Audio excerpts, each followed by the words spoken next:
ماں کا آخری خط، ایک دل چھو لینے والی کہانی۔ کہانی شروع ہونے سے پہلے ایک سوال: کیا آپ نے اپنی ماں سے آج محبت سے بات کی؟ اگر نہیں تو یہ کہانی ضرور سنیں۔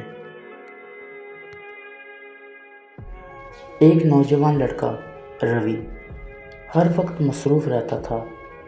صبح دفتر، شام دوست اور رات دیر سے گھر واپسی۔ اس کی ماں بیمار تھی، دل کمزور، جسم تھکا ہوا، لیکن محبت ویسے ہی توانا۔ ماں روز اسے پیار سے جگاتی، ناشتہ تیار کرتی اور دعا دیتی، لیکن روی اکثر چڑ جاتا۔ امی بار بار ایک ہی بات کیوں کہتی ہو؟ میں بچہ نہیں ہوں۔ ماں خاموش رہتی، بس ایک بات کہتی: میں تو بس تیرا بھلا چاہتی ہوں بیٹا۔ پھر ایک دن روی کسی دوست کے ساتھ ٹور پر چلا گیا۔ امی نے جاتے ہوئے کہا: بیٹا اپنا خیال رکھنا، ٹھیک وقت پر کھانا کھا لینا۔ روی نے کہا: امی آپ بس دعائیں کریں، باقی سب میں سنبھال لوں گا۔ لیکن جب واپس آیا، دروازہ بند تھا، صحن خاموش۔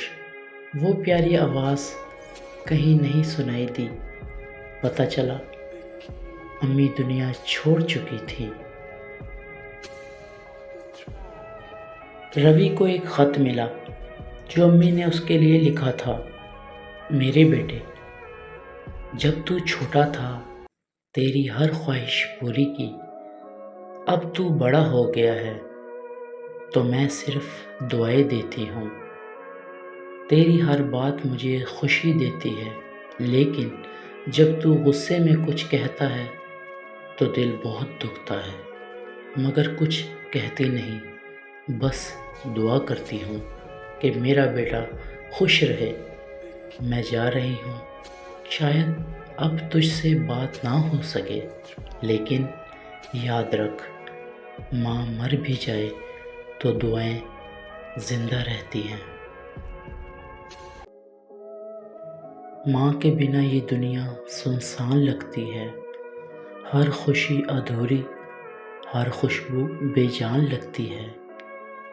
جو لمحے اس کی باہوں میں گزرے، آج وہی لمحے خوابوں کی پہچان لگتی ہے۔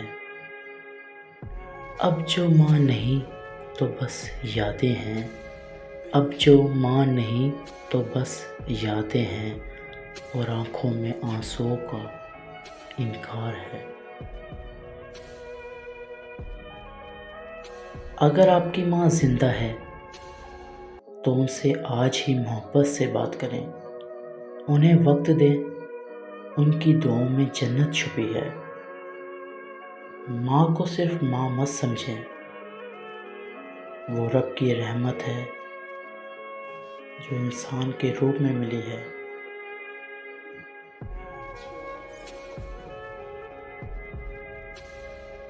جب بھی زندگی تھکانے لگتی ہے، ماں کی دعا پھر سے اٹھا دیتی ہے۔ اگر آپ کی ماں زندہ ہے تو ان کا ہاتھ تھام لیجئے، کیونکہ جن کے پاس ماں نہیں وہ ساری زندگی اس ہاتھ کو تلاش کرتے رہتے ہیں۔